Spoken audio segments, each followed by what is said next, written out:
नागरिकता विधेयक राष्ट्रिय सभामा गृहमन्त्री बालकृष्ण खाँड नारायण काजी श्रेष्ठको निवास किन पुगे? नारायण काजी श्रेष्ठले नागरिकता विधेयकको विरोध गरेपछि गृहमन्त्री बालकृष्ण खाँड हात्तीवनमा नारायण काजी श्रेष्ठलाई फकाउन पुगे। गठबन्धनभित्रको महागठबन्धनका कारण प्रचण्डको महत्वाकांक्षा बढेको शेखर कोइरालाको भनाई। काङ्ग्रेसलाई कम क्षति हुने गरी गठबन्धन गर्नुपर्ने कोइरालाको मत। अन्य दलले सबै कुरा आफू नै हो भन्ने सोच्छन्। 5 वर्ष काङ्ग्रेसको सरकार हुन्छ भने सहकार्य गर्न तयार छौँ। पाठेघरको शल्यक्रिया गरेकी प्रधानमन्त्री देउबाकी पत्नी आर्जु राणा र भाजपा विदेश विभाग प्रमुख विजय चौधरीबीच भेटवार्ता। के भयो कुराकानी? के आर्जु राणाले साँच्चीकै पाठेघरको शल्यक्रिया गरेकी हुन् त? यसबारे यस्तो छ जानकारी। नेपाली काङ्ग्रेसभित्र पनि दुई ध्रुव। शेखर कोइराला भन्छ गठबन्धन गरेर जानु हुँदैन, तर शेरबहादुर देउबा गठबन्धन गरेर जाने पक्षमा निर्वाचन मङ्सिर 4 के लागि निर्वाचन आयोग तोक्यो। तर माधव कुमार नेपाल र प्रचण्ड भने फागुनमा गर्ने रणनीतिमा। गठबन्धनबाट यसरी टाढिएर ओलीतर्फ नजिकै छन् उपेन्द्र यादव। नेपाली नरछौरलाई बेलायत नपठाउन भीम रावलको जोरदार माग। कमला माइमा नेकपा एमालेद्वारा कार्यपालिका बैठक नै बहिष्कार। विपक्षी वकिलको अक्सिजनपछि संवैधानिक नियुक्ति विरुद्ध रिटमाथिको सुनाई स्थगित। नेकपा एमाले अध्यक्ष केपी शर्मा ओलीले झापामा कार्यकर्तासँग संवाद गर्ने, बोल्न चाहनेहरूले पहिले नाम टिपाउनु पर्ने। जसपा छाडेका हेमराज राई सहितका नेताहरू नेकपा एमालेसँग संवादमा। अध्यक्ष ओली झापा पुगे, 2 दिन कार्यकर्तासँग भेटघाट गर्ने। गुल्मीमा 11 वर्षीय बालिका बलात्कार, 40 वर्षीय अधिकारी प्रहरीको नियन्त्रणमा। कुलोले बगाएर 5 वर्षीय बालिकाको मृत्यु। नेपालमा किन बढ्दैछन् बलात्कारका घटना? किन चुप लागेर बस्छ नेपाल सरकार? मूल्यवृद्धि विरुद्ध राप्रपाको महिला सङ्गठन थाल ठटाउँदै सडकमा उत्रियो। राजधानीमा खैरा बैला सालका रोग कटान गरेको आरोपमा 7 जना प्रहरीको नियन्त्रणमा। चक्रवर्ती कलेज अनिश्चितकालका लागि बन्द, विद्यार्थी सङ्गठनहरू धर्नामा। मेलम्चीमा बज्न थाल्यो खतराको घन्टी। लगातार भारी वर्षाका कारण मेलम्ची खोलाको धार परिवर्तन। मेलम्ची हेलम्पू सडक पूर्ण रूपमा अवरुद्ध। एकाएक 7.1 म्याग्निच्युडको भूकम्पले निकै ठुलो क्षति। कतिजनाको मृत्यु भयो, कति घाइते, यसबारे सम्पूर्ण जानकारी। छिमेकी राष्ट्र भारतमा कोरोना संक्रमणको संख्या बढ्दै गएपछि नेपालमा पनि बढ्न थाल्यो कोरोना संक्रमणको संख्या। पछिल्लो 24 घण्टामा 700 भन्दा बढीमा कोरोना संक्रमण पुष्टि। दाउन्नेमा बस पल्टिएर आगो लाग्दा 31 जना घाइते, 4 जनाको अवस्था निकै गम्भीर। र भर्खरै आयो निकै खुसीको खबर। अन्ततः एससीको रिजल्ट सार्वजनिक। कति पास कति फेल, यसबारे सम्पूर्ण जानकारी। राष्ट्रिय परीक्षा बोर्डले गर्यो एससीको रिजल्ट भर्खरै सार्वजनिक। भारत बेच्न लैजाँदै गरेका 2 बालिकाको रौतहटबाट उद्धार। अब हेर्नुहोस् पुरा समाचार। दर्शकबिन नमस्कार। युट्युब च्यानल नेपाली खबर मिडियामा तपाईहरूलाई हार्दिक स्वागत छ। यदि हाम्रो च्यानललाई अहिलेसम्म सब्स्क्राइब गर्नुभएको छैन भने सब्स्क्राइब गरी नजिक रहेको बेल आइकन दबाई हामीसँग जोडिनुहोला। दर्शकबिन सदा झै आज पनि हामी तपाईहरुमाझ देशभरका विभिन्न खबरका साथ उपस्थित भइसकेका छौं। यो भिडियोलाई अन्तिमसम्म हेरी हाम्रो साथ दिनुहोला। दर्शकबिन हाम्रो मेहनतको लागि एउटा सानो लाइक गर्न भनी नभुल्नुहोला। कहाँदेखि हेर्दै हुनुहुन्छ, के भन्न चाहनुहुन्छ, तपाईको मनमा लागेको प्रतिक्रिया अवश्य पनि कमेन्ट गर्न नभुल्नुहोला। दर्शकबिन के तपाईँ हाम्रो च्यानलमा नियमित श्रोता हुनुहुन्छ?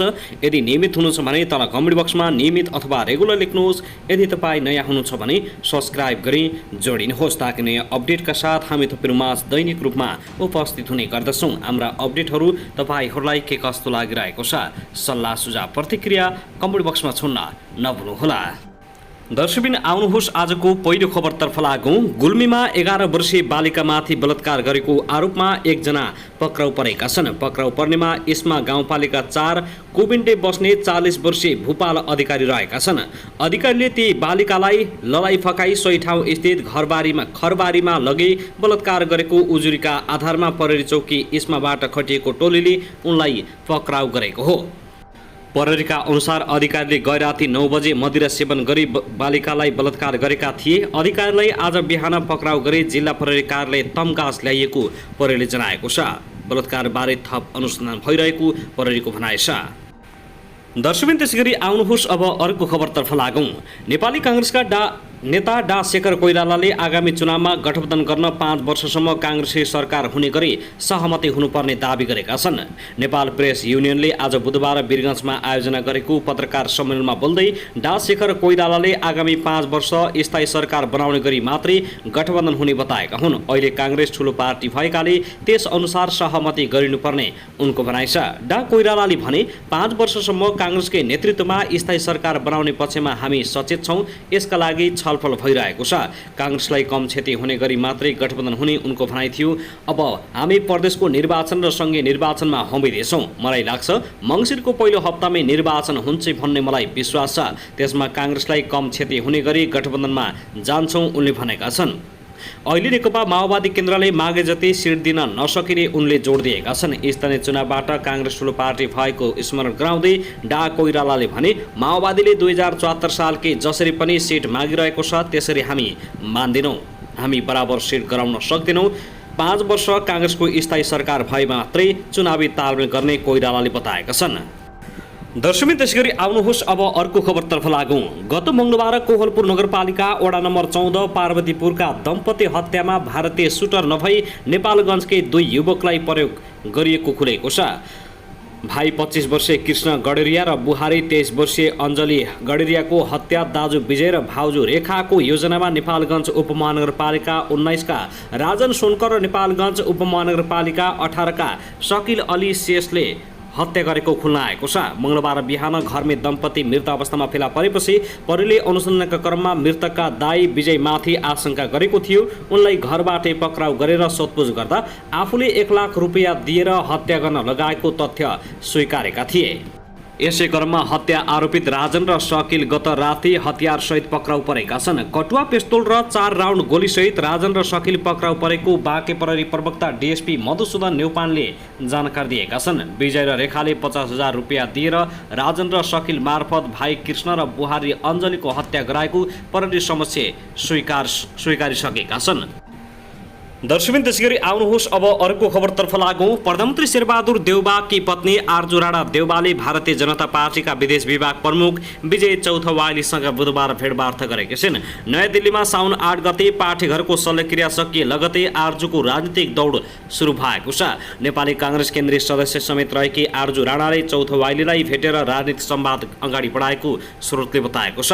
उनी करिब 1 महिनादेखि दिल्लीमा छिन्, जहाँ यसअघि भाजपाकै निम्तोमा पुगेका नेकपा माओवादी केन्द्रका अध्यक्ष पुष्पकमल दाहाल प्रचण्डसँग पनि उनले नेपाली दूतावासमा भेट गरेकी थिइन्। आर्जुको साउन 8 मा भारतको नयाँ दिल्ली स्थित क्याम्स म्याक्स अस्पतालमा पाठेघरको शल्यक्रिया भएको थियो। आर्जुले स्त्री रोग चिकित्सक दय डा हरिद चर्तुवेदी र कन्किला बात्रा मोदीलाई सफल शल्यक्रियाका लागि धन्यवाद समेत दिएकी छिन्। आर्जु गत असार 27 गते नयाँ दिल्ली स्थित गएकी थिइन्। उनी स्वास्थ्य उपचारका लागि भन्दै दिल्ली पुगेकी हुन्। आर्जुको दिल्ली बसाइबारे दिल्ली स्थित नेपाली दूतावास जानकार रहे पनि उनका राजनीतिक भेटवार्ताबारे अनभिज्ञ रहेको जनाएको छ। दर्शकबिन त्यसगरी आउनुहोस् अब अर्को खबरतर्फ लागौँ। रवि लामिछाने नेतृत्वमा रहेको राष्ट्रिय स्वतन्त्र पार्टीले स्वयंसेवक माग गरेको छ। पार्टीको केन्द्रीय कार्यालय वसुन्धरामा रहेर काम गर्न जनसम्पर्क डेस्क स्वयंसेवकदेखि सोसल मिडिया सहयोगीसम्म माग गरेको छ। पार्टीले आज निकालेको सूचनामा 8 जना जनसम्पर्क डेस्क स्वयंसेवकमा भएको छ। बिहान 10 बजेदेखि साँझ 6 बजेसम्म उनीहरूले काम गर्नुपर्ने हुन्छ भने समय अवधि 2 महिना मात्रै रहेको छ। त्यस्तै कम्प्युटर अपरेटर 10 जना माग भएको छ। उनीहरूले बिहान 10 बजेदेखि अपराह्न 5 बजेसम्म काम गर्नुपर्ने हुन्छ र समय अवधि 2 महिना रहेको छ। पार्टीले सोसल मिडिया सहयोगी 20 जना माग गरेको छ। उनीहरूले 10 बजेदेखि अपराह्न 5 बजेसम्म काम गर्नुपर्ने र समय अवधि 2 महिना मात्रै रहेको छ। स्वयंसेवा गर्न किन इच्छुक छु भन्ने बेहोराको साथमा व्यक्तिगत विवरण सिबी पनि hr.rsnepal@gmail.com मा पठाउन पनि उक्त पार्टीले आग्रह गरेको छ। दर्शकबिन त्यसगरी आउनुहोस् अब अर्को खबरतर्फ लागौँ। नेकपा एमालेका अध्यक्ष तथा पूर्व प्रधानमन्त्री केपी शर्मा ओलीले सत्ता गठबन्धनका पार्टीलाई चुनावबाट जसरी पनि पराजित गर्नुपर्ने बताएका छन्। 4 दिनका लागि आज बुधबार गृह जिल्ला झापा पुगेका एमाले अध्यक्ष ओलीले सत्ता गठबन्धनका पार्टीले जनविरोधी काम गरिरहेको आरोप लगाएका छन्। उनले भने सत्ता गठबन्धनका पार्टीलाई अब चुनावबाटै एकमुष्ट विदा गर्नुपर्छ। बुधबार झापाको वीरता मोडमा नेकपा एमालेको वर्गीय संगठन नेपाली उत्पीडित जाति मुक्ति जातीय मुक्ति समाजको अगुवा कार्यकर्ता प्रशिक्षण कार्यक्रमको उद्घाटन गर्दै ओलीले प्रदेश तथा प्रतिनिधि सभाको निर्वाचनका लागि तयारी थाल्न नेता तथा कार्यकर्ताहरूलाई निर्देशन दिएका छन्। उनले सत्ता गठबन्धनले देशमा लुट मचाएको आरोप समेत लगाएका छन्। सत्ता गठबन्धनका पार्टीहरूले लोकतान्त्रिक मूल्य मान्यता विपरीतका काम गरिरहेको ओलीको भनाइ छ। देशमा अनेकौं समस्या रहिरहेका बेला त्योभन्दा अझै ठूलो समस्याका रूपमा सत्ता गठबन्धनका पार्टीहरूका क्रियाकलाप रहेको उनले दावी गरेका छन्। सत्ता गठबन्धन देशलाई पछाडि धकेल्नका लागि बनेको ओलीको भनाइ छ। ओलीले भने निहित स्वार्थका लागि बनेको यो गठबन्धन भत्काउनु र हराउनुको विकल्प छैन। स्थानीय तहको निर्वाचनमा पार्टीका केही पुरुष कार्यकर्ताले अन्तर्घात गरेको उनले बताएका छन्, तर महिला सदस्यले इमानदारी देखाएको उनको भनाइ छ। एमाले अध्यक्ष ओलीले भने पार्टीलाई सङ्कट परेका बेला पार्टीलाई बचाउन महिला कार्यकर्ताले योगदान अग्रपङ्क्तिमा रह्यो। केही पुरुष कार्यकर्ताले बेइमान गरेका बेला महिलाले उनीहरूलाई सम्हाले। आगामी चुनावमा जित्ने सम्भावना भएका व्यक्तिहरूले उम्मेदवारीको टिकट पाउने ओलीले बताएका छन्। उनले पार्टीका हरेक नेता तथा कार्यकर्ताका गतिविधि सूक्ष्म तरिकाले हेरिरहेको समेत बताएका छन्। दर्शकबिन त्यसैगरी आउनुहोस् अब अर्को खबरतर्फ लागौँ। नवलपरासी पूर्वको दाउन्नेमा बस पल्टिएर आगलागी हुँदा 31 जना घाइते भएका छन्। 4 जनाको अवस्था चिन्ताजनक रहेको छ।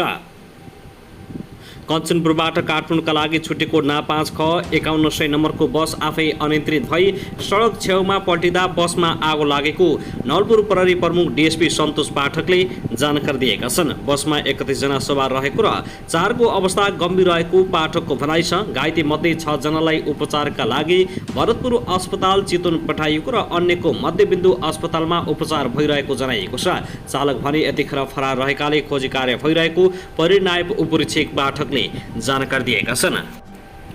साथै आउनुहोस् अब अर्को खबरतर्फ लागौँ। बेलकोटगढी नगरपालिका 12 की महिला वडा सदस्य सुकुमय तामाङको मृत्यु भएको छ। जिल्ला प्रहरी कार्यालयका परिनायब उपरीक्षक रूपक खड्काका अनुसार वडा नम्बर 10 र 12 हुँदै बगेको बेलकोट खोलाले बगाउँदा 54 वर्षीय तामाङको मृत्यु भएको हो। खेतमा काम गरेर फर्किने क्रममा वडा नम्बर 10 स्थित द्वारिका टहरुमा खोला तर्ने क्रममा उनलाई बगाएको हो।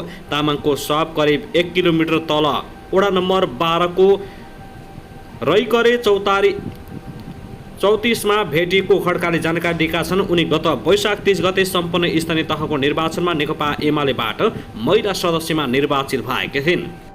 दर्शकबिन त्यसैगरी आउनुहोस् अब अर्को खबरतर्फ लागौँ। माध्यमिक शिक्षा परीक्षा एसईको नतिजा सार्वजनिक गर्न राष्ट्रिय परीक्षा बोर्ड परीक्षा नियन्त्रण कार्यालयमा बैठक सुरु भएको छ। कक्षा 10 को अन्त्यमा लिइने एसई परीक्षाको नतिजा सार्वजनिक गर्नका लागि बोर्डको कार्यालयमा बैठक सुरु भएको हो। बैठक सके लगतै नतिजा सार्वजनिक गरिने बोर्डका नियन्त्रक अर्जुन बहादुर रायमाझीले जानकारी दिएका छन्। गत वैशाख 9 गतेदेखि 20 गतेसम्म परीक्षा सञ्चालन भएको थियो। 2007 परीक्षा केन्द्रबाट 11,615 विद्यालय परीक्षामा सहभागी थिए। 2,57,924 छात्र र 2,57,053 छात्र गरी 5,14,977 परीक्षार्थीले परीक्षा दिएका हुन्। परीक्षा नियन्त्रक रायमाझीले नतिजा सार्वजनिक भएको 1 महिनाभित्र ग्रेड वृद्धिको परीक्षा सञ्चालन गरिने जानकारी दिएका छन्। नेपाल टेलिकमको 1600 नम्बरमा एसएमएस गरेर वा एसई नतिजा वेबसाइटमा गएर आफ्नो सिम्बोल नम्बर राखेर पनि नतिजा थाहा पाउन सकिन्छ। त्यस्तै अरू विभिन्न माध्यमबाट पनि नतिजा हेर्न सकिने बोर्डले जनाएको छ। त्यसैगरी आउनुहोस् अब अर्को खबरतर्फ लागौँ। गृहमन्त्री बालकृष्ण खाँडले नेकपा माओवादी केन्द्रका वरिष्ठ नेता नारायणकाजी श्रेष्ठसँग भेटवार्ता गरेका छन्। नेता श्रेष्ठलाई भेट्न गृहमन्त्री बालकृष्ण खाँड आज उनको निवास पुगेका थिए। सो भेटवार्तामा नागरिकता विधेयकको विषयमा छलफल भएको बुझिएको छ। यसको अलावा राष्ट्रिय राजनीतिको बारेमा समेत कुराकानी भएको छ। श्रेष्ठले सरकारले ल्याएको नागरिकता सम्बन्धी विधेयकको बारेमा सार्वजनिक रूपमै आलोचना गरेका थिए। उक्त विधेयक प्रतिनिधि सभाबाट पारित भएको छ।